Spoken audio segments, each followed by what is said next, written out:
مولا صلی وسلم دائما ابدا علی حبیبک خیر الخلق کلہم الحمدللہ رب العالمین والعاقبۃ للمتقین الصلاۃ والسلام علی سید الانبیاء والمرسلین۔ آج ہم رمضان المبارک کی مقدس گھڑیوں کے اندر صدائے رمضان کے اندر آپ کی خدمت میں پروگرام لے کر حاضر ہیں۔ اللہ تبارک و تعالی جب بھی کسی قوم پر اپنا کرم کرنا چاہتا ہے، جب بھی اپنا فضل فرمانا چاہتا ہے، تو اللہ تعالیٰ ان کے لیے ایسی گھڑیاں، ایسے لمحات عطا فرما دیتا ہے کہ جس کے اندر بندے آ کر مالک کی بارگاہ میں جھک کر توبہ استغفار کر کے اپنی آخرت کا سماع کرتے ہیں۔ اللہ تبارک و تعالیٰ نے بھی امت مصطفیٰ صلی اللہ علیہ وآلہ وسلم پر اپنے حبیب کریم صلی اللہ علیہ وآلہ وسلم کے صدقے کرم فرمایا اور رمضان المبارک کی مقدس گھڑیاں ہمیں عطا فرمائیں۔ اور رمضان المبارک کا مہینہ وہ برکتوں والا، رحمتوں والا، عظمتوں والا مہینہ ہے کہ جس کے اندر ہر چیز کی جو ثواب کا معاملہ ہے وہ بڑھا دیا جاتا ہے۔ جیسے کہ عام دنوں کے اندر اگر بندہ نماز ادا کرتا ہے تو ایک فرض نماز پڑھنے کا ثواب اس کو ایک ہی کا ہی ملتا ہے، لیکن رمضان المبارک کی مقدس گھڑیوں کے اندر اللہ تبارک و تعالی امت مصطفیٰ کو ایک فرض اگر وہ ادا کرتا ہے تو اللہ تعالیٰ 70 فرضوں کا ثواب عطا فرما دیتا ہے۔ اس طرح صدقہ خیرات کرتا ہے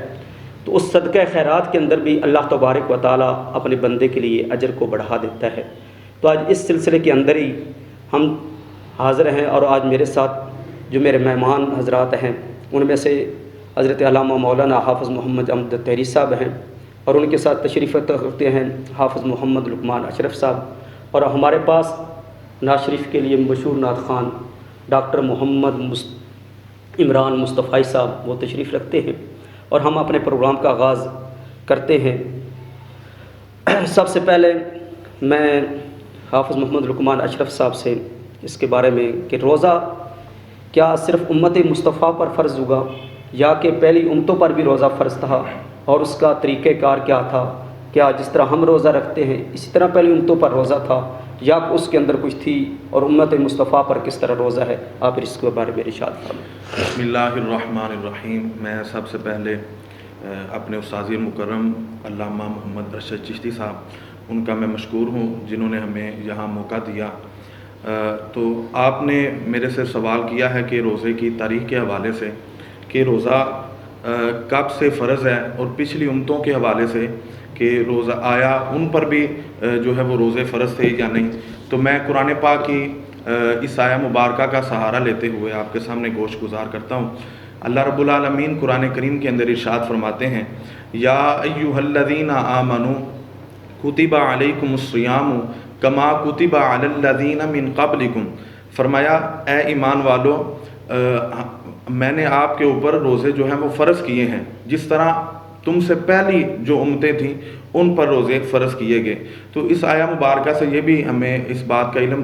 پتہ چلتا ہے کہ جس طرح ہمارے اوپر روزے فرض ہیں، اسی طرح جو پچھلی امتیں ہیں حضرت سیدنا آدم علیہ السلام سے لے کر حضرت عیسیٰ علیہ السلام تک جتنے انبیاء گزرے ہیں ان کی جتنی امتیں ہیں، قرآن کریم کی اس آیہ مبارکہ سے ہمیں یہ اس بات کا علم ہوتا ہے کہ ان کے اوپر بھی روزے جو ہیں وہ فرض تھے۔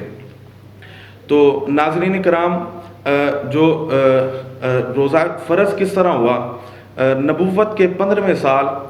10 شوال کو 2 ہجری کو روزہ جو ہے وہ فرض ہوا۔ ابتدائی اسلام کے اندر روزہ جو تھا وہ عاشوراء کو روزہ جو ہے وہ فرض تھا، یعنی 10 محرم الحرام کا۔ یہ اس کی نسبت حضرت موسیٰ علیہ السلام کے ساتھ بھی جو ہے وہ ملتی ہے۔ تو اسی طرح یہ پھر حکم یہ منسوخ ہو گیا۔ اس کے بعد جو حکم تھا وہ 13، 14 اور 15 تاریخ اسلامی مہینے کی، یہ 3 دن جنہیں ایام بیس کے روزے بھی کہا جاتا ہے، یہ روزے جو ہے وہ فرض کر دیے گئے۔ اور پھر ایک عرصے کے بعد جو ہے وہ یہ حکم بھی منسوخ ہو گیا۔ پھر رب العالمین نے ماہ رمضان المبارک کے پورے جو ہے وہ مہینے کے روزے ہمارے اوپر جو ہے وہ فرض کر دیے۔ تو ان کی فضیلت اور ان کی برکتیں، مثلا اگر رمضان کا روزہ پہلی امتیں رکھتی تھی تو ان کو کیا اجر ملتا تھا؟ اگر امت مصطفیٰ صلی اللہ علیہ وآلہ وسلم روزہ رکھتی ہے تو اس کا اجر اور اس کا ثواب کیا ہے؟ جی، پہلی امتیں جو روزہ رکھتی تھیں ان کے اندر آپ تاریخ میں پڑھ سکتے ہیں کہ حضرت آدم علیہ السلام سے لے کر حضرت عیسیٰ علیہ السلام تک تمام امتیں روزہ رکھا کرتی تھی۔ پھر جب نبی علیہ السلام کا زمانہ مبارکہ آیا تو آپ کے زمانہ اقدس میں، جیسے میں نے پہلے عرض کیا کہ پہلے ایک روزہ فرض تھا، پھر 3 روزے فرض ہوئے، پھر پورے ماہ رمضان کے روزے جو ہیں وہ فرض ہو گئے۔ تو اسی طرح اس کی جو ہے وہ ماہ رمضان کے حوالے سے پہلے جو روزہ تھا وہ افطار کے وقت ہی صرف کھانا جو ہے وہ کھایا جاتا تھا، اس کے علاوہ سحر جو تھا اس کے اندر کھانا جو ہے وہ نہیں کھایا جاتا تھا۔ جس طرح کہ حضرت سرما رضی اللہ تعالیٰ عنہ کے حوالے سے ہمیں یہ حدیث مبارکہ سے ملتا ہے کہ حضرت سرما رضی اللہ تعالیٰ عنہ آپ نے روزہ رکھ لیا، روزہ رکھ کے آپ کام کاج کے اندر مشغول ہو گئے۔ جب آپ گھر کے اندر آئے واپس، ابھی افطار کا وقت کچھ لمحات باقی تھے، تو آپ نے تھکن محسوس کرتے ہوئے آرام کو ترجیح دی اور آپ بستر استراحت کے اوپر آرام فرمانے کے لیے چلے گئے۔ تو اسی دوران جو ہے وہ افطار کا وقت جو ہے وہ گزر گیا۔ تو جب آپ اٹھے تو اس وقت افطار کا وقت جو تھا وہ گزر چکا تھا، تو آپ نے اگلے دن کے روزے کی نیت کر لی۔ تو جب اگلا دن آیا تو حضرت سلمہ رضی اللہ تعالیٰ عنہ پھر جو ہے وہ اپنے معاملات کے اندر، کام کاج کے اندر مشغول ہو گئے۔ عرب کی گرمی ویسے بڑی مشہور ہے، تو شدت پیاس کی وجہ سے، بھوک کی وجہ سے کام کرتے جسم نڈال ہوا، آپ پر بے ہوشی کا غلبہ آیا۔ تو سید عالم صلی اللہ علیہ وسلم کے بارگاہ میں جب یہ بات پہنچی تو نبی علیہ السلام نے اللہ رب العالمین کی بارگاہ میں عرض کیا، تو رب العالمین نے قرآن کریم کے اندر حکم ارشاد فرما دیا، فرمایا کلوا واشربوا حتی یتبین لکم الخیط الابیض من الخیط الاسود من الفجر، کہ فرمایا کہ اب تم کھاؤ اور پیو اس ٹائم تک کہ جب اندھیرے سے جو ہے وہ سفیدی ظاہر ہو جائے۔ یعنی اس بات کا اشارہ آگے لفظ فجر کے ساتھ اللہ تعالیٰ نے اسے جو ہے وہ تشبیہ دیتے ہوئے فرمایا کہ فجر کے وقت تک، جو سحر کا وقت علماء نے ایک مقرر فرمایا ہے، اس وقت تک آپ کھا اور پی سکتے ہیں۔ جی، تو رمضان المبارک جو ہے وہ رحمتوں اور برکتوں والا مہینہ ہے، اور اس کے اندر اللہ تعالیٰ نے بندے مومن پر براہ راست، میں نے ابتداء عرض کیا کہ اللہ تعالیٰ نے خاص کرم اور فضل جو ہے اس امت مصطفیٰ صلی اللہ علیہ وآلہ وسلم پر فرمایا ہے۔ میرا جی چاہتا ہے کہ علامہ صاحب آپ اس کی فضیلت جو ہے قرآن اور حدیث کی روشنی میں اس کی وضاحت فرمائیں کہ کس طرح رمضان المبارک جو ہے فضیلتوں والا اور برکتوں والا مہینہ ہے۔ علامہ حافظ محمد امجد طیری صاحب۔ بسم اللہ الرحمن الرحیم۔ میں سب سے پہلے مشکور ہوں علامہ محمد ارشد چشتی صاحب اور سٹی 55 کی پوری ٹیم کا۔ اللہ تعالیٰ مزید برکتوں سے ہم سب کو مالا مال فرمائے۔ ماہ رمضان المبارک کی فضیلت اور اس کی خیر و برکات کا کون انکار کر سکتا ہے، جبکہ اللہ تعالیٰ نے اپنے کلام پاک میں اور حضور صلی اللہ علیہ وآلہ وسلم نے اپنے ارشادات گرامی میں اس کی فضیلت اور اس کی حکمتیں بے شمار بیان فرمائی ہیں۔ اور لفظ رمضان کا معنی بھی یہی ہے کہ روزے دار اس میں بھوک اور پیاس کی گرمی کی شدت برداشت کرتا ہے، اور اس طرح اس کے سارے گناہ جل جاتے ہیں۔ اور اللہ تعالیٰ قرآن مجید میں ارشاد فرماتا ہے، بسم اللہ الرحمن الرحیم، شہر رمضان الذی انزل فیہ القرآن ھدی للناس وبینات من الھدی والفرقان۔ ماہ رمضان وہ ہے جس میں قرآن کریم اتارا گیا اس حال میں کہ وہ لوگوں کو راہ ہدایت دکھاتا ہے، اور اس میں ہدایت اور حق و باطل میں امتیاز کرنے والی آیات ہیں۔ اور اس کی فضیلت بیان کرتے ہوئے حضور نبی رحمت صلی اللہ علیہ وآلہ وسلم نے ارشاد فرمایا، جس کو حضرت ابو ہریرہ رضی اللہ تعالی عنہ نے روایت کیا ہے۔ آپ فرماتے ہیں کہ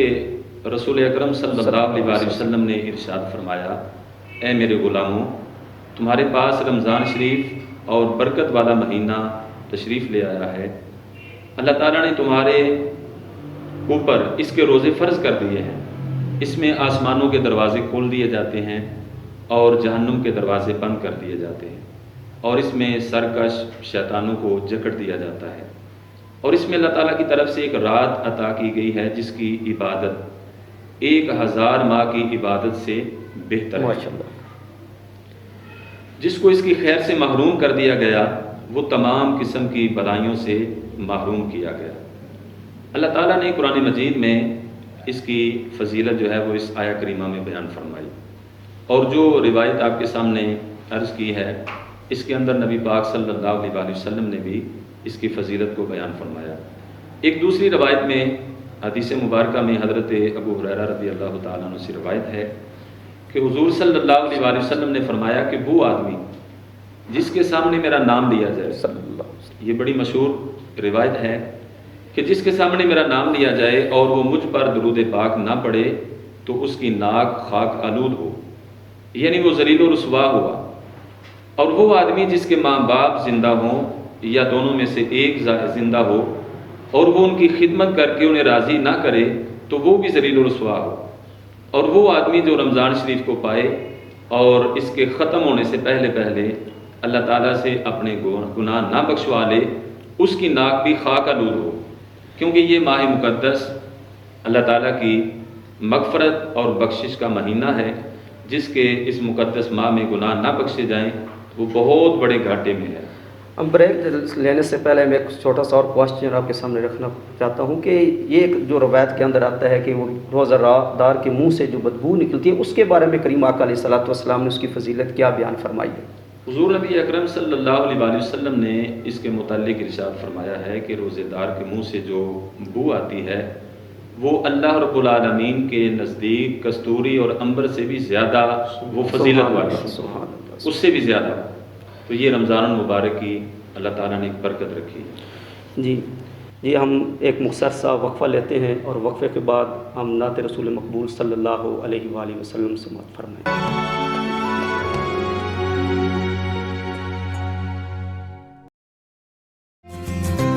allied school Punjab group of colleges سے ایفیلیٹڈ، نرسری تا matric classes, admission open, boys اور گرلز علیحدہ علیحدہ کیمپسز، والدین سے counselling, air condition class rooms. Allied school board میں پوزیشن اور اسکالرشپ، کمپیوٹر لیب اور لائبریری، پروفیشنل سٹاف کی زیر نگرانی، پلے گراؤنڈ اور سیکیورٹی سسٹم کا بہترین نظام۔ C E O Saeed Muhammad Arslan Gilani.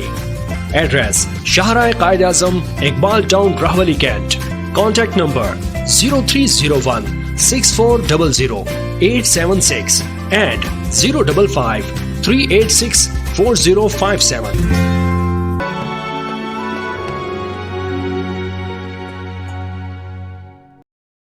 میں آپ کو دوبارہ صدائے رمضان ٹرانسمیشن میں خوش آمدید کہتا ہوں، اور ہم دوبارہ اپنی گفتگو کا سلسلہ شروع کرتے ہیں، اور اس میں سب سے پہلے ہم ڈاکٹر محمد عمران مصطفی صاحب جو کہ آج ہمارے مہمان ہیں، ہم ان سے نعت رسول مقبول صلی اللہ علیہ وآلہ وسلم سماعت فرمائیں گے۔ حضور میری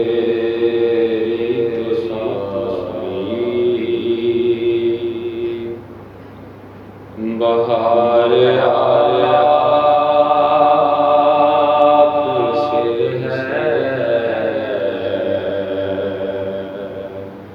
حضور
کہاں وہ ہے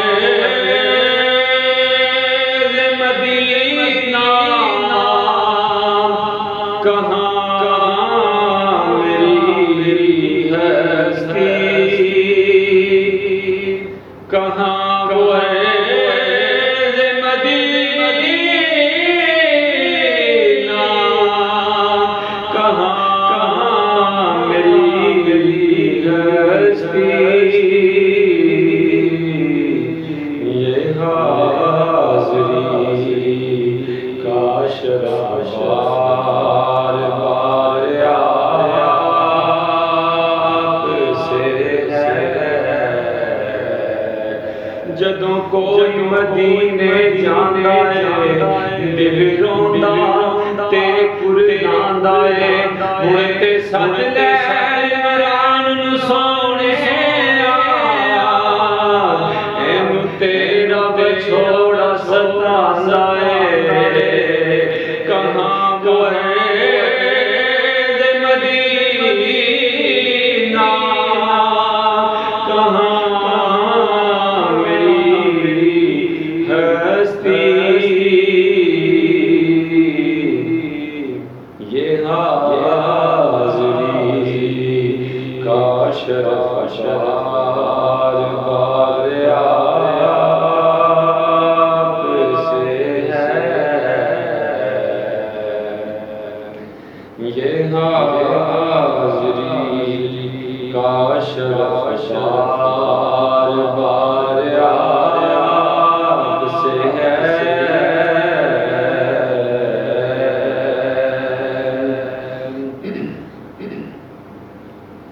میری تو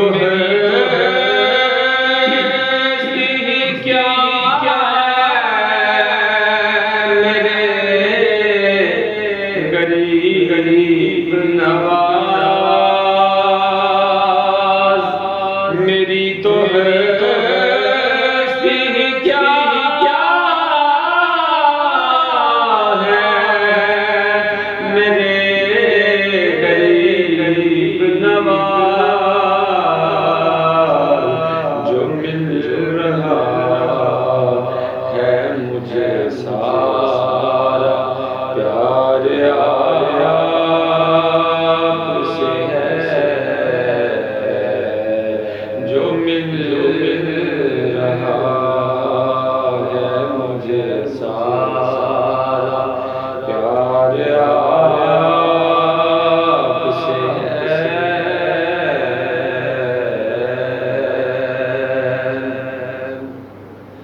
اور سیاہ کا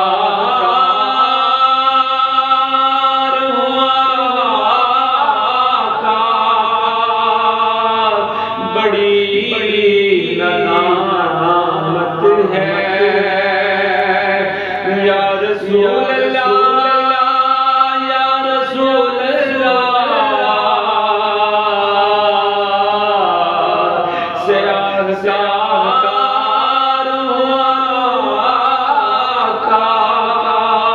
بڑی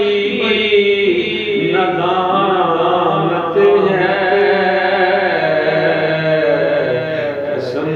خدا کی یہ میرا وقار آپ سے خاک مجھ میں کمال رکھا ہے، مصطفیٰ نے سنبھال رکھا ہے، میرے عیبوں پہ ڈال کے پردہ مجھ کو اچھوں میں ڈال رکھا ہے، سیاہ کا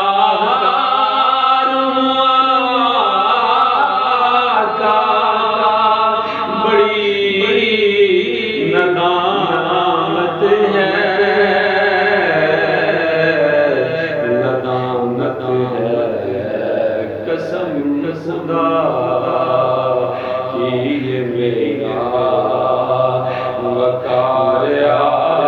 آپ سے ہے، قسم خدا کی یہ میرا وقار آپ سے ہے خدا کی یہ نگاہ مکار آپ سے ہے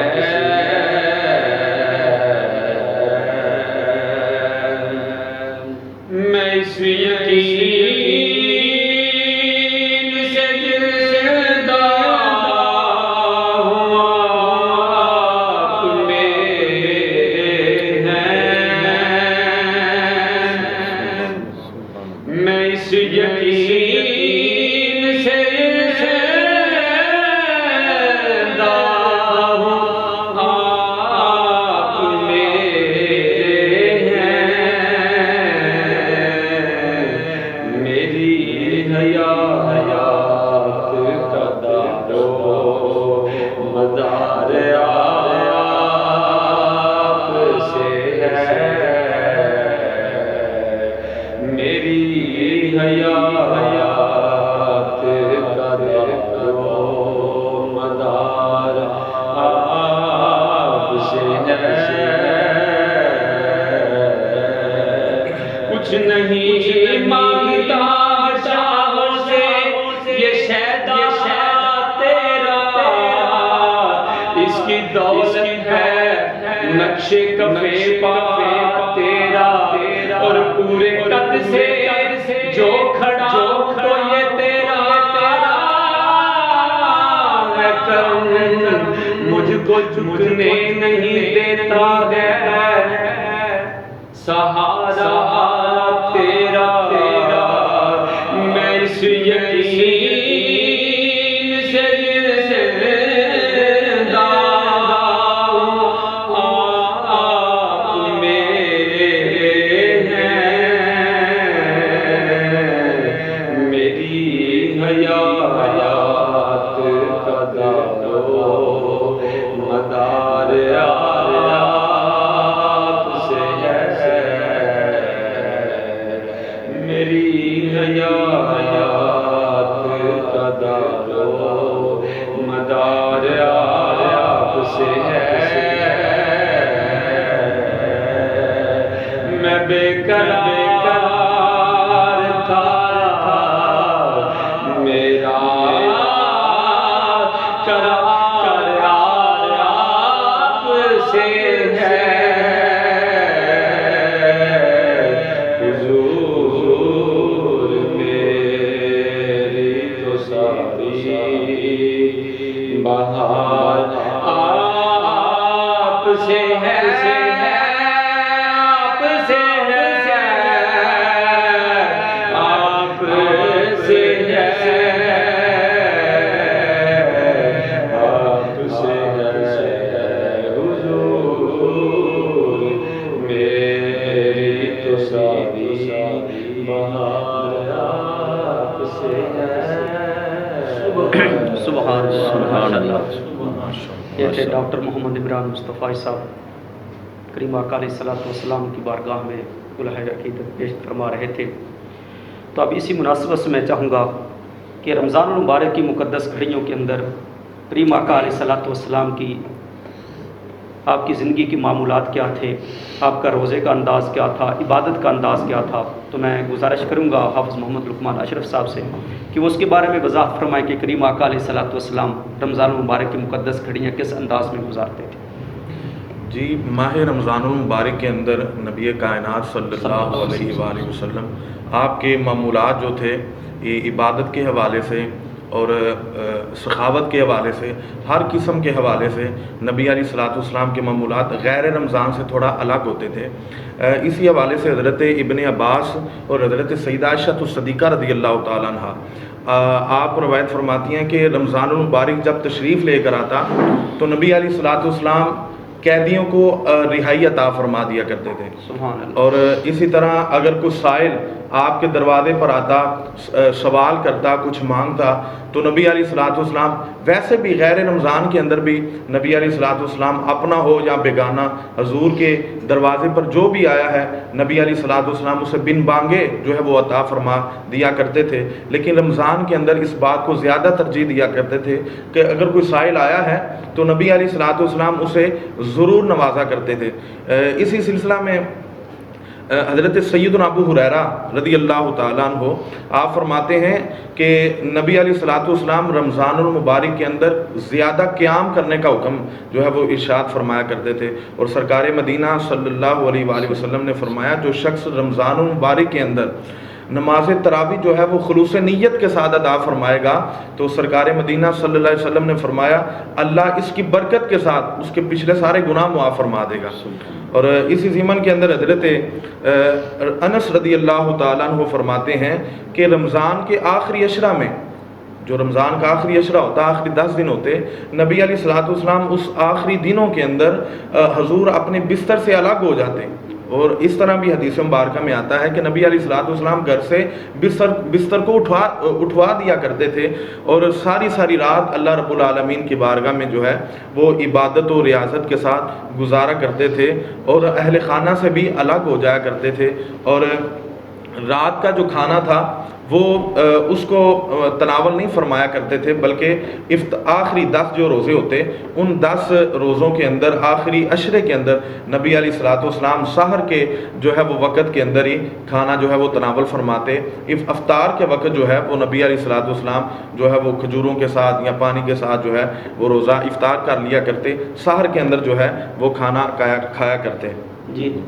تو نبی کریم صلی اللہ علیہ وآلہ وسلم کی آپ زندگی کے معمولات، خصوصاً جو رمضان المبارک کی مقدس گھڑیوں کے اندر آقا علیہ الصلوۃ والسلام سخاوت، عبادت، پھر رات کا قیام، یہ سارا کا سارا آپ کا معمول ہے. لیکن میں چاہوں گا کہ جو انسان روزہ رکھتا ہے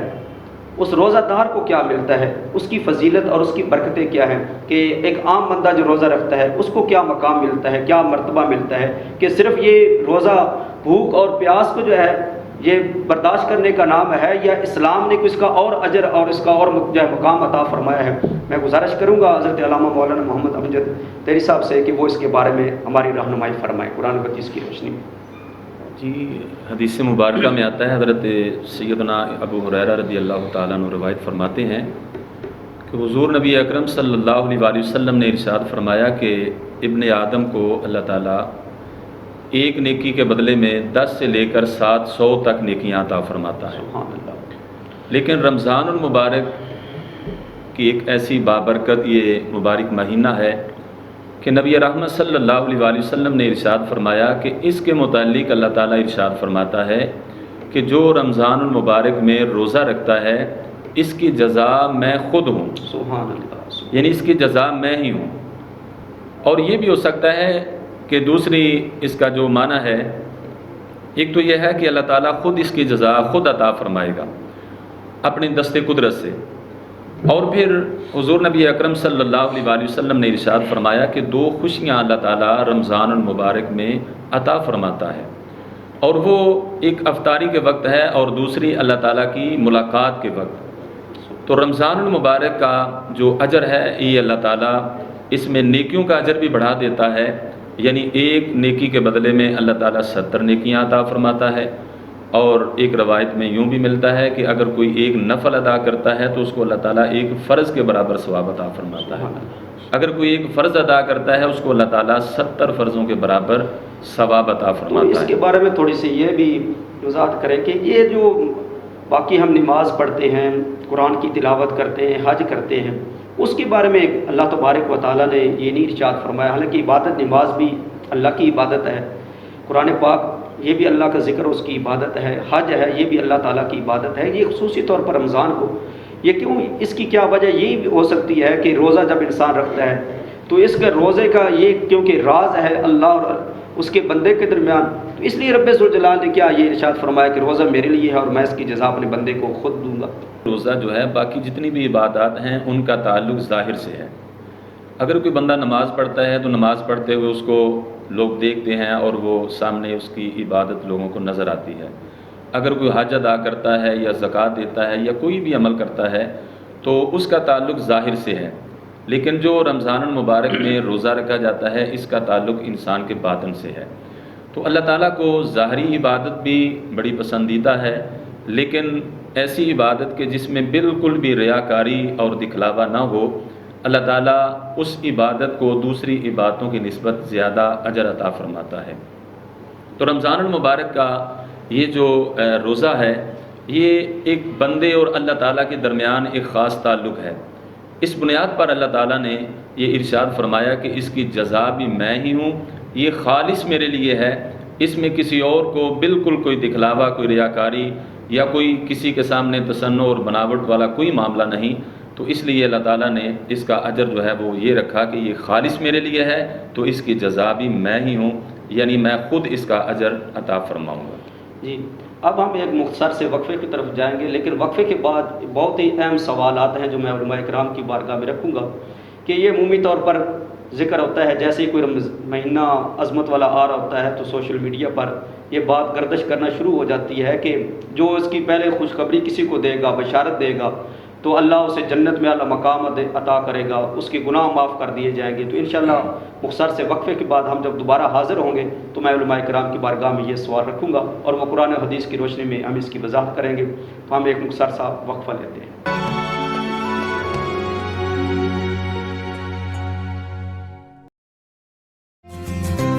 allied school Punjab group of colleges سے ایفلیٹڈ، نرسری تا میٹرک کلاسز، ایڈمیشن اوپن،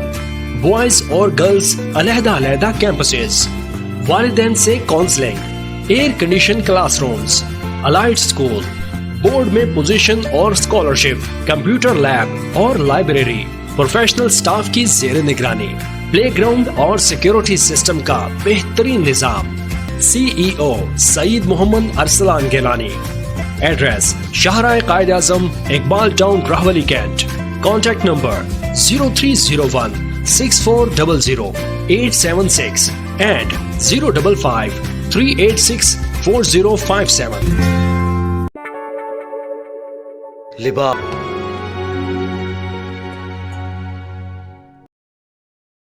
وقفے کے بعد میں دوبارہ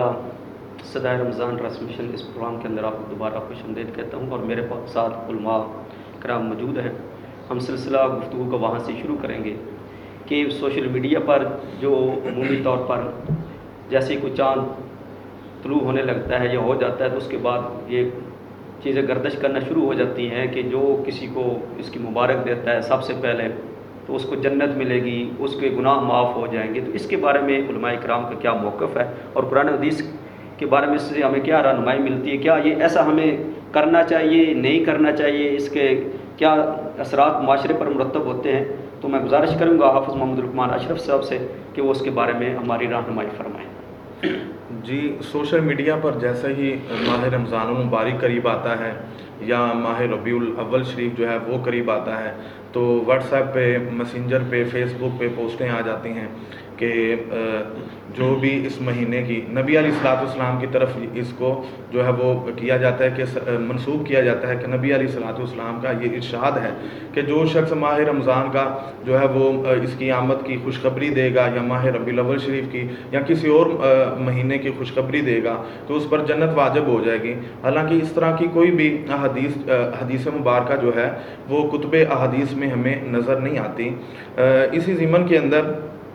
نبی علیہ الصلوۃ والسلام نے ماہ رمضان المبارک کی بشارت ضرور دی ہے، جس طرح کہ حضرت انس بن مالک رضی اللہ تعالیٰ عنہ فرماتے ہیں کہ جب رجب المرجب شریف کا مہینہ آتا تو نبی علیہ الصلوۃ والسلام یہ دعا کیا کرتے تھے کہ اے اللہ ہمیں ماہ رمضان المبارک دیکھنا نصیب فرما۔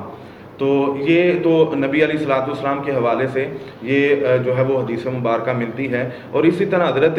ابو ہریرہ رضی اللہ تعالیٰ عنہ فرماتے ہیں کہ سرکار دو عالم صلی اللہ علیہ وسلم کس طرح بشارت دیا کرتے تھے ماہ رمضان المبارک کی۔ تو حضرت ابو ہریرہ رضی اللہ تعالیٰ عنہ فرماتے ہیں کہ نبی علیہ الصلوۃ والسلام حضرات صحابہ کرام سے جب گفتگو فرماتے ماہ رمضان کے قرب کے اندر، نزدیک کے اندر، تو نبی علیہ الصلوۃ والسلام فرماتے صحابہ کو کہ ماہ رمضان المبارک آنے والا ہے، اور اس کی فضیلت کے حوالے سے نبی علیہ الصلوۃ والسلام فرمایا کرتے تھے، فرمایا کہ یہ جو ماہ رمضان المبارک تمہارے پاس آ رہا ہے، اس ماہ مبارک کے اندر اللہ کریم نے تمہارے اوپر روزے فرض کیے ہیں، اور اس مہینے کے اندر جو ہے وہ جنت کے دروازے کھل جاتے ہیں، جہنم کے دروازے جو ہیں وہ بند کر دیے جاتے ہیں، شیاطین کو جو ہے وہ جکڑ دیا جاتا ہے۔ تو اس طرح کا کوئی بھی کسی قسم کا یہ معاملہ نہیں ہے، بلکہ نبی علیہ الصلوۃ والسلام کا یہ بھی فرمان موجود ہے کہ جس نے میری طرف جھوٹ کی نسبت کی اس نے اپنا ٹھکانہ جہنم کے اندر بنایا۔ تو اس طرح کی کوئی حدیث مبارکہ کتب احادیث کے اندر نہیں ملتی کہ نبی علیہ السلام نے یہ فرمایا ہو کہ فلاں مہینے کی مبارک دینے سے یا خوشخبری سنانے سے جنت واجب ہوتی ہے۔ تو ہمیں یہ جیسے کہ حدیث مبارکہ ہے کہ جب انسان کوئی جھوٹی نسبت نبی کریم صلی اللہ علیہ وآلہ وسلم کی طرف کرتا ہے تو وہ اپنا ٹھکانہ جہنم بنا لے۔ تو یہ ہمیں ان چیزوں سے بچنا چاہیے کہ ہم ویسے ہی، اور عمومی طور پر یہ بھی ہمارا آج کل جو المیہ بن چکا ہے کہ سوشل میڈیا پر ہو یا کوئی اور معاملہ ہو کہ ہم کوئی بھی بات اس کے اندر تحقیق نہیں کرتے، غور نہیں کرتے کہ یہ بات درست بھی ہے یا نہیں ہے، جیسے آتی ہے ہم اس کو آگے شیئر بھی کر دیتے ہیں، لوگوں کو سنا بھی دیتے ہیں۔ تو خصوصی طور پر دین کے معاملات کے اندر کریم آقا علیہ الصلوۃ والسلام کی حدیث مبارکہ کے اندر یا عمومی طور پر حضرت علی کرم اللہ وجہ الکریم کی طرف کچھ اقوال منسوب کیے جاتے ہیں، تو اس کے اندر ہمیں یہ غور و فکر کرنا چاہیے کہ یہ جو ہم بات آگے کر رہے ہیں کیا یہ درست بھی ہے یا نہیں ہے، اس کا کوئی حوالہ بھی ہے یا نہیں ہے، یا صرف ہم من گھٹ لوگوں کی جو گفتگو ہے اس کو ہم جو ہے آگے جو ہے وہ لوگوں تک پہنچا رہے ہیں۔ تو اس کے اندر ہم اگر یہ غلط جو نسبت ہی نہیں جس کی آقا علیہ الصلوۃ والسلام کے ساتھ ہم اس کی نسبت اپنی طرف سے کر رہے ہیں تو ہم اس کے اندر گناہ گار ہوں گے، اس سے ہمیں بچنا چاہیے۔ اور میں پھر رمضان المبارک کی کیونکہ سلسلہ چل رہا ہے تو رمضان المبارک کی فضیلتیں برکتیں بے شمار ہیں، اس کا کے اندر کیا حکم ہے کہ کس وقت سے لے کر کیا کرنا چاہیے، اور اس کے اندر دن کے معمولات کیا ہیں، کیونکہ رمضان المبارک کا جیسے مہینہ آتا ہے، چاند طلوع ہوتا ہے، تو دن کے وقت وہ چیزیں جو ہمارے لیے عام دنوں کے اندر حلال ہوتی ہیں وہ بھی کیا ہو جاتی ہیں، ہمیں اس سے روک دیا جاتا ہے، منع کر دیا جاتا ہے کہ تم دن کے وقت کھانا نہیں کھا سکتے، پانی نہیں پی سکتے، دوسرے دیگر معاملات نہیں کر سکتے۔ تو اس ضمن میں حضرت علامہ مولانا حافظ محمد امجد طاہری صاحب آپ سے ریکویسٹ کروں گا کہ آپ رمضان المبارک کی فضیلت اور اس کے اندر جو دیگر معاملات ہیں ان کے اندر کا شرعی حکم کیا ہے اس کے بارے میں وضاحت فرمائیں۔ اے ایمان والو، تمہارے اوپر اسی طرح روزے فرض کیے گئے ہیں جیسے تم سے پہلی امتوں پر فرض کیے گئے، اور اس کا مقصد جو اللہ تعالیٰ نے قرآن مجید میں بیان فرمایا ہے وہ یہی ہے لعلکم تتقون، تاکہ تم پرہیزگار بن جاؤ۔ اسلامی تاریخ میں روزہ رکھنے کا حکم 2 ہجری میں ہوا جب حضور صلی اللہ علیہ وآلہ وسلم ہجرت فرما کر مدینہ طیبہ تشریف لائے۔ تو ابتدا میں آپ ہر مہینے کے 3 روزے، جیسے علامہ صاحب نے پہلے بیان فرمایا کہ ایام بیض کے یعنی چاند کی 13، 14 اور 15 تاریخ کو آپ روزہ رکھا کرتے تھے، اور انہی کو صوم داودی بھی کہتے ہیں، اور یوم عاشورہ بھی کہ روزہ بھی حضور نبی پاک صلی اللہ علیہ وآلہ وسلم رکھا کرتے تھے۔ اور بعد میں رمضان شریف کے روزے جس وقت فرض ہوئے، جس کا حکم اسی آیہ کریمہ میں اللہ تعالیٰ نے ارشاد فرمایا کہ اے ایمان والو تمہارے اوپر روزے فرض کیے گئے ہیں، تو پھر یہ جتنے بھی روزے تھے ایام بیض کے اور عاشورہ کے، ان تمام کا حکم منسوخ کر دیا گیا۔ اور پھر یہ روزے صرف حضور صلی اللہ علیہ وآلہ وسلم کی شریعت میں ہی نہیں بلکہ آپ کی شریعت مطہرہ سے پہلے بھی اور پہلی امتوں پر بھی ان کو فرض کیا گیا، اور اس کا حکم بھی اللہ تعالیٰ نے اسی آیہ کریمہ میں ارشاد فرمایا کما کتب علی الذین من قبلکم، یعنی یہ نہ سمجھو کہ صرف ہمارے اوپر ہی فرض ہیں بلکہ تم سے پہلے جو لوگ گزرے ہیں ان پر بھی کسی نہ کسی صورت میں ان کو فرض کیا گیا ہے۔ اگرچہ ایام اور احکام میں مختلف تھے، یعنی ایسے احکام جیسے رمضان المبارک میں ہمارے لیے ہیں اور شریعت اسلامیہ میں ہیں، وہ اس سے ذرا مختلف تھے، ان کے ایام بھی مختلف تھے اور ان کے احکام بھی مختلف تھے۔ اس لیے فرمایا کہ تمہارے اوپر اسی طرح روزے فرض کیے گئے ہیں جیسے تم سے پہلے لوگوں پر روزے فرض کیے گئے ہیں۔ تو اس کی فرضیت اور اس کا جو شرعی حکم ہے وہ اسی آیہ کریمہ میں اللہ تعالیٰ نے ارشاد فرما دیا کہ یہ ہر مسلمان عاقل اور بالغ پر فرض ہیں، ہر مسلمان پر، اور یہ ہر مسلمان پر فرض ہیں یہ اس کا شرعی حکم ہے؟ جی اس کے بارے میں پھر سوال یہ ذہن میں آتا ہے کہ اگر اس کے اندر بندہ کوئی بیمار ہے، وہ روزہ نہیں رکھ سکتا، تو کیا اس بندے کے لیے بھی روزہ رکھنا ضروری ہے، یا بڑھاپے کی سٹیج پر پہنچ چکا ہے، بہت زیادہ آخری سٹیج ہے عمر کی، کیا اس کے اندر بھی اس کے لیے روزہ رکھنا چاہیے، یا اس کے لئے اسلام نے کوئی اور بھی جو ہے وہ طریقہ وضع کیا ہے، تو اس کے بارے میں وضاحت فرمائیے؟ جی اگرچہ روزہ رکھنا ہر عاقل اور بالغ مسلمان مرد و عورت پر فرض ہے، لیکن شریعت اسلامیہ اور ہمارے حضور نبی اکرم صلی اللہ علیہ وآلہ وسلم نے یہ بھی ارشاد فرمایا کہ دین کے اندر جبر نہیں ہے، دین کے اندر جبر نہیں ہے، یعنی روزہ رکھنا یہ تو ویسے ہر مسلمان مرد و عورت پر فرض ہے، لیکن اگر کوئی روزہ نہیں رکھتا اور اس کی دو صورتیں ہیں، اگر کوئی جان بوجھ کر اس کو چھوڑتا ہے تو اس کے متعلق یہ حکم ہے کہ وہ ساری عمر بھی روزے رکھے تو اس کی قضا نہیں ہو سکتی، اس کا متبادل نہیں ہو سکتا۔ لیکن اگر کوئی شرعی عذر ہے، مثلا جس طرح کوئی اتنا بیمار ہے کہ اگر وہ روزہ رکھتا ہے تو اس کی موت کا خدشہ ہے، تو پھر اس کے لیے حکم ہے کہ وہ روزہ نہ رکھے۔ اور اسی طرح دوسرا جو حکم ہے کہ اگر کوئی ایسا بیمار ہے کہ اگر وہ روزہ رکھتا ہے تو اس کی بیماری بڑھنے کا خطرہ ہے، تو جو اس کے لیے حکم ہے کہ وہ رمضان شریف کا روزہ نہ رکھے، اور جب وہ صحت یاب ہو جائے تو اس کی قضا کرے۔ اور اسی طرح اگر کوئی ایسی عورت ہے جو شیر خوار اس کا بچہ ہے، دودھ پیتا ہے، اور اگر وہ روزہ رکھتی ہے تو اس کی صحت جو ہے وہ خراب ہونے کا خدشہ ہے، تو اس کے لیے بھی شریعت اسلامیہ نے یہ جو ہے وہ آسانی رکھی ہے کہ وہ روزہ نہ رکھے اور پھر اس کی وہ قضا کرے۔ اور اسی طرح کوئی اگر سفر میں ہے اور سفر اس کا اتنا ہے کہ وہ اگر رمضان شریف کے اندر روزہ رکھتا ہے تو روزہ رکھنے سے اس کی طبیعت پر اس کے کوئی اچھے اثرات جو ہے وہ مرتب نہیں ہوں گے اور اس کی صحت خراب ہونے کا خدشہ ہے، تو اس کو بھی شریعت پاک نے یہ حکم دیا ہے کہ وہ روزہ نہ رکھے اور اس کے بعد اس کی وہ قضا کر سکتا ہے۔ جی تو علماء اکرام رمضان المبارک کی فضیلت اور اس کی عظمت پر گفتگو فرما رہے ہیں، تو یہ سلسلہ ہمارا چلتا رہے گا۔ اس کے بعد ہم مختصر وقفہ لیں گے، اور وقفے کے بعد ہم کچھ چیزیں ایسی ہیں کہ چھوٹے بچے جو ہیں کیا ان کے لیے روزہ رکھنا کیسا ہے، وہ روزہ رکھ سکتے ہیں یا نہیں رکھ سکتے، اور اس کے علاوہ ہم کہ کون کون سا شخص ہیں کہ جن کو رخصت دی گئی ہے کہ وہ رمضان المبارک کے روزے نہ رکھے، اور ساتھ ساتھ یہ بھی ذکر کریں گے کہ سحری کا جو وقت ہے عمومی طور پر ہمارے معاشروں کے اندر کی اذانیں شروع ہو جاتی ہیں اور ہم کھانا پینا جاری رکھتے ہیں، اس کے بارے میں بھی علماء اکرام سے پوچھیں گے۔ ایک مختصر سا وقفہ لیں گے اور وقفے کے بعد دوبارہ جو ہے ہم حاضر ہوں گے۔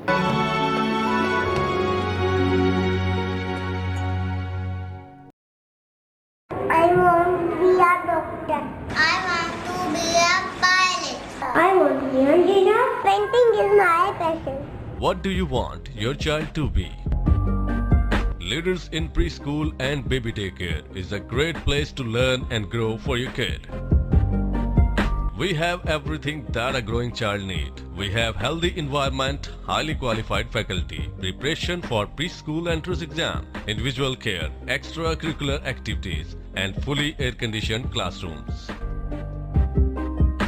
Affiliated with International Montessori Council. I welcome to all my friends to Leaders in Preschool. Leaders in Preschool and Baby Daycare. Play,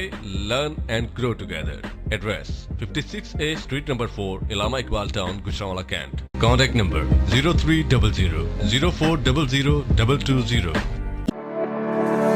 راولی Kent کی خوبصورت لوکیشن پر واقع علی بابا سندھی بریانی ذائقے کی دنیا کا ایک منفرد نام، معیار، مقدار اور مناسب دام، خوبصورت ٹھنڈا اور کشادہ حال، فریزر کی ٹھنڈی کولڈ ڈرنک، فیملی کے لیے پردے کا انتظام، ایک بار کھائیں گے بار بار آئیں گے۔ تمام تقریبات کے موقع پر پکی پکائی دیگیں حاصل کریں۔ نوٹ: رمضان المبارک کے مہینے میں سموسے اور پکوڑے بھی انشاءاللہ۔ Proprietor M Akbar 0307 7125 485، Haseeb Raza 0308 3355 425۔ Address: main راہ والی چوک نزد Pakistan battery, G T road, Gujranwala, Kent.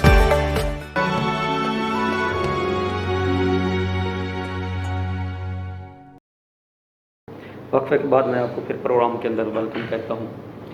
جو ہمارا گفتگو کا سلسلہ جاری تھا کہ کہ جس کے اندر ہم علماء اکرام سے یہ پوچھیں گے کہ جو چھوٹے بچے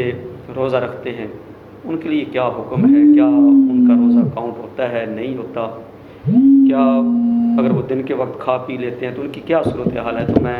گزارش کروں گا حضرت علامہ مولانا حافظ محمد لقمان اشرف صاحب سے کہ وہ اس کے بارے میں وضاحت فرمائیں. جی، بچوں کے حوالے سے بچے جو ہیں بڑا ذوق رکھتے ہیں، بڑا شوق رکھتے ہیں. جب رمضان المبارک کا مہینہ تشریف لے کر آتا ہے تو بچوں کی بھی یہ کوشش ہوتی ہے کہ ہم بھی جو ہے جس طرح بڑے رمضان المبارک کے جو ہے وہ روزہ رکھتے ہیں اسی طرح ہم بھی ان کے ساتھ شامل ہو کر روزہ رکھیں. اور ویسے بھی گھروں کے اندر دیکھا گیا ہے کہ والدین جو ہیں وہ کوشش کرتے ہیں کہ گرمی کی شدت کی وجہ سے بچے روزہ جو ہے وہ اس کے اندر بھوک پیاس برداشت نہیں کر پاتے، تو اس سلسلہ میں وہ بچوں کو پھر صبح اٹھاتے نہیں ہیں کہ کہیں بچے جو ہیں وہ روزہ رکھیں گے تو ان کے لیے مشکل جو ہے وہ درپیش نہ ہو. تو اسی سلسلہ میں ہم حدیث مبارکہ کا سہارا لیں گے. حضرت معوذ بن افرا رضی اللہ تعالیٰ عنہ فرماتے ہیں کہ ہم جو ہے وہ چھوٹے بچوں کو بھی روزہ رکھوایا کرتے تھے، اور جب چھوٹے بچے روزہ رکھ لیتے تھے تو دن کے اجالے کے اندر جب بھوک کی شدت کی وجہ سے یا پیاس کی شدت کی وجہ سے وہ ہم سے کھانا مانگتے تو صحابی رسول فرماتے ہیں کہ ہم ان کے لیے کھلونے کا انتظام کرتے، وہ ان کے ساتھ کھیلتے. جب وہ ان کے کھلونے کے ساتھ کھیلنے میں مشغول ہوتے تو وہ بھوک سے ان کا جو ہے وہ ذہن دور ہو جاتا. تو اسی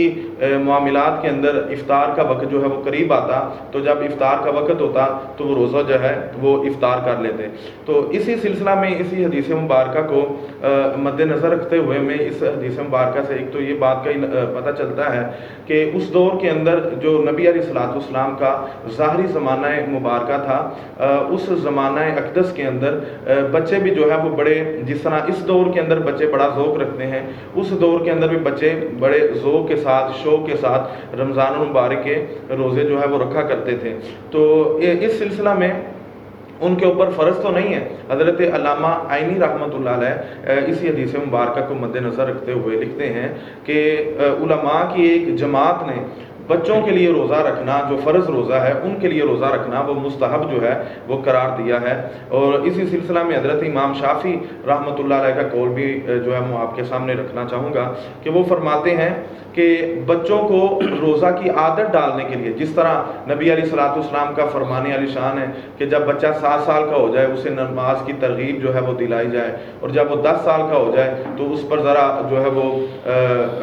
اچھے سلسلے کے ساتھ اسے جو ہے وہ نماز کی ترغیب دی جائے اور اس پر جو ہے وہ چیز یہ لاگو کی جائے کہ نماز اس نے پڑھنی ہی پڑھنی ہے. تو اسی سلسلے میں حضرت امام شافعی رحمۃ اللہ علیہ فرماتے ہیں کہ جس طرح نماز کے لیے حکم ہے تو روزے کے لیے وہ فرماتے ہیں اسی طرح ہم بچوں کو ترغیب دلائیں گے ان کی چھوٹی عمر کے اندر ہی، تاکہ جب وہ بڑے ہو جائیں تو ان کے لیے مشکل درپیش نہ ہو. ان کی ایک وہ معمول ان کا بنا ہوا ہو کہ وہ چھوٹے ہوتے بھی روزہ رکھتے تھے، تو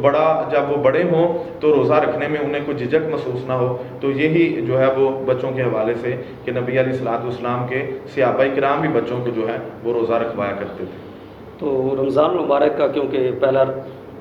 روزہ ہے تو ہم اس کے اندر یہ بھی بات بتانا چاہتے ہیں اپنے ناظرین اکرام کو کہ ہمارا یہ عمومی طور پر معمول بن چکا ہے کہ اذانیں شروع ہو جاتی ہیں فجر کی اور ہم اس کے اندر کھانا پینا جو ہے وہ جاری رکھتے ہیں، اور ہمارا ذہن یہ ہوتا ہے کہ جب تک اذان ہو رہی ہوتی ہے تو یہ ہمارا کھانا پینا درست ہے، اس سے ہمارا روزہ مکمل ہو جاتا ہے. تو یہ ذہن کے اندر رکھے کہ جو سحری کا وقت ہے وہ پہلے ختم ہو جاتا ہے اور اذانیں جو ہے وہ سحری کے وقت کے بعد شروع ہوتی ہیں. تو اگر کوئی بندہ اس اذان کے دوران کھا پی لیتا ہے تو اس کا روزہ جو ہے وہ درست نہیں ہوتا، کیونکہ اس سحری کے ٹائم کے بعد اس نے کھایا پیا ہے. تو لہٰذا یہ رمضان المبارک ہے تو اس سے ہی ہمیں شروع سے احتیاط کرنی چاہیے کہ ہم اپنا سحری کا جو اختتام ہے وہ سحری کے وقت کے اندر ہی کر لیں، تاکہ ہم اذان کے وقت جو ہے وہ کھانے پینے سے پرہیز کریں کہ ہم نے سارا دن بھوک بھی برداشت کی ہے، ہم نے سارا دن پیاس بھی برداشت کی ہے، لیکن اس کا کیا فائدہ کہ ہمیں اس کا اجر اور ثواب نہ ملے، کیونکہ ہم نے روزہ کے جو وقت تھا اس کے بعد جو ہے ہم نے کھایا پیا ہے. تو لہٰذا اس لیے ہمارا وہ روزہ مکمل نہیں ہوتا. دوسرا یہ ہے کہ ہم روزہ رکھ کر کیا کرتے ہیں، موبائل کھولا، اس کے اندر ہم گانے بھی سن رہے ہیں، اس کے اندر ہم فلمیں بھی دیکھ رہے ہیں، ڈرامے بھی دیکھ رہے ہیں. تو روزہ صرف یہ منہ کو بند کرنے کا نام نہیں ہے کہ ہم نے صرف کھانے پینے سے رک گئے ہیں تو یہ ہمارا روزہ ہے. نہیں، روزہ پورے اعضاء کا روزہ ہے. اور روزہ کا جیسے علماء کرام نے آپ کے سامنے وضاحت کی کہ روزہ کا مقصد کیا ہے، لعلکم تتقون، تاکہ تم متقی اور پرہیزگار بن جاؤ. تو روزہ ہماری آنکھ کا بھی روزہ ہے، روزہ ہمارے کان کا بھی ہے، ہماری زبان کا بھی ہے کہ ہم کیا کریں، اپنی زبان کو بھی جو ہے لغو باتوں سے بچائیں، غیبت سے بچائیں، گلے شکوے سے بچائیں، گالی گلوچ سے بچائیں، اور اپنے کانوں کو جو ہے لغو گفتگو، لغو بیہودہ گفتگو سے بچائیں. اپنی آنکھوں کو جو ہے اور ان چیزوں سے بچائیں کہ جو ہمیں گناہ کی طرف لے جاتی ہیں، تاکہ جب ہم شام کا وقت ہو تو رب کی بارگاہ پہ جب ہم ہاتھ اٹھائیں تو رب ذوالجلال جتنا دن ہم نے گزارا ہے، لمحے گزارے ہیں، اس کی رضا کے لیے اللہ تعالیٰ اپنی بارگاہ سے ہمیں اجر عظیم عطا فرمائے، کیونکہ جزا خود رب ذوالجلال عطا کر رہا ہے. تو روزہ ان ساری چیزوں کا نام ہے. روزہ صرف کھانے اور پینے سے رکنے کا نام نہیں ہے، بلکہ روزہ ان ساری چیزوں کا نام ہے کہ ہم اپنے سارے اعضاء کو جو ہے ان غلط چیزوں سے، لغو باتوں سے، چوری چکاری سے، بد دیانتی سے ہم اپنے آپ کو محفوظ رکھیں، تاکہ اللہ نے جو ہمارے اوپر انعام کیا ہے رمضان کی شکل کے اندر کہ بندہ مومن اپنی بخشش کا ذریعہ کر لے، تو یہ رمضان مبارک کی گھڑیاں حقیقی طور پر ہمارے لیے وہ گھڑیاں بن کر آئیں جس کے اندر ہم اپنے رب سے اپنے گناہوں کی معافی طلب کر لیں. ہم اسی طرح اپنے آج پروگرام کا اختتام کرتے ہیں، اور اختتام کے اوپر ہم ڈاکٹر محمد عمران مصطفی صاحب ان سے نعت سنیں گے، اور اس کے بعد جو ہے ہمارا پروگرام تکمیل پر پہنچ جائے گا. سب سے اولا ہمارا نبی، سب سے اولا ہمارا نبی، سب سے بالا ہمارا نبی، سب سے بالا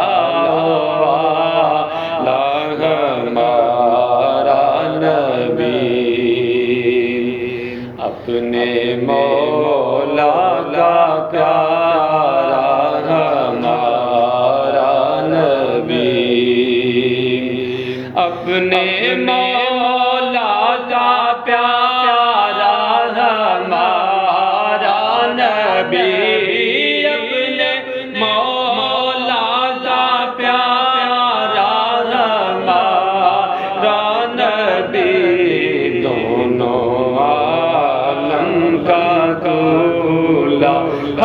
ہمارا نبی، دونوں عالم کا دولا ہمارا نبی.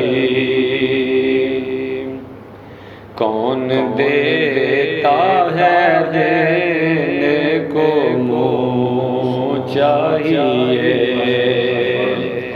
کون دیتا ہے دینے کو منہ چاہیے، کون دیتا ہے دینے کو منہ چاہیے، دینے والا ہے سچا ہمارا نبی، دینے والا ہے سچا ہمارا نبی، سب سے اولا ہمارا نبی. خلق سے اولیاء، اولیاء سے رسول، خلق سے اولیاء، اولیاء سے رسول، خلق سے اولیاء، اولیاء سے رسول، اور رسولوں سے اعلیٰ ہمارا نبی، سب رسولوں سے اعلیٰ ہمارا نبی، سب سے اولا اعلیٰ ہمارا نبی، سب سے اولا ہمارا نبی، کیا خبر کتنے تارے کھلے چھپ گئے، کیا خبر کتنے تارے کھلے چھپ گئے، کیا خبر کتنے تارے کھلے چھپ گئے، پر نہ ڈوبے نہ ڈوبا ہمارا نبی، پر نہ ڈوبے نہ ڈوبا ہمارا نبی، سب سے اعلیٰ ہمارا نبی، غمزدوں کو رضا مجدہ دیجے کہ ہے، غمزدوں کو رضا مجدہ دیجے کہ ہے، غمزدوں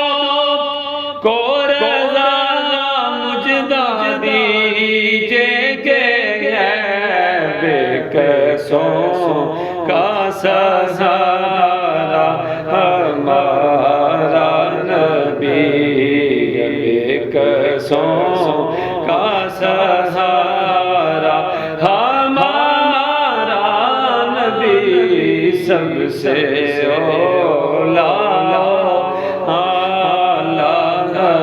ہمارا نبی،